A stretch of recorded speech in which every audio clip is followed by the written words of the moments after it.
അരയാൽ മരങ്ങൾ നട്ടുവളർത്തി ശ്രദ്ധേയനാവുകയാണ് കണ്ണൂർ കൂത്തുപറമ്പിലെ പി മോഹനൻ. 72 വയസ്സ് പിന്നിടുമ്പോഴും കൂടുതൽ ഇടങ്ങളിൽ തണലൊരുക്കാനുള്ള പരിശ്രമത്തിലാണ് മോഹനൻ.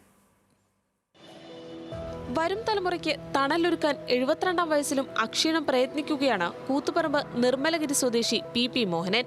ബേക്കറി വ്യാപാരിയായിരുന്ന മോഹനൻ വഴിവക്കുകളിലും ക്ഷേത്രങ്ങളോട് ചേർന്നുമൊക്കെ അരയാൽ മരങ്ങൾ നട്ടു പരിപാലിച്ചാണ് വ്യത്യസ്തനാകുന്നത്. നിർമ്മലഗിരി റാണി ജയ് ഹയർ സെക്കൻഡറി സ്കൂളിന് മുൻവശത്തെ ബസ് കാത്തിരിപ്പ് കേന്ദ്രത്തിന് സമീപം 12 വർഷം മുൻപ് മോഹനൻ നട്ട അരയാൽ ഇന്ന് വലിയ തണൽമരമായി മാറിക്കഴിഞ്ഞു.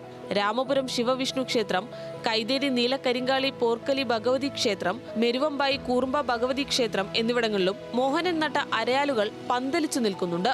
വേനലിൽ തണൽ ലഭിക്കുന്നതിനോടൊപ്പം ധാരാളം ഓക്സിജനും ലഭിക്കുന്നതിനാലാണ് കൂടുതൽ അരയാൽ വെച്ച് പിടിപ്പിക്കുന്നത്. തൈകൾ നട്ടുകഴിഞ്ഞാൽ 3 വർഷക്കാലം കൃത്യമായ പരിചരണം നൽകും. അരയാൽ കൂടാതെ നെല്ലി, ഞാവൽ, പുളി, കണിക്കൊന്ന തുടങ്ങിയവയും നട്ടു വളർത്തുന്നുണ്ട്. ന്യൂസ് മലയാളം, കണ്ണൂർ.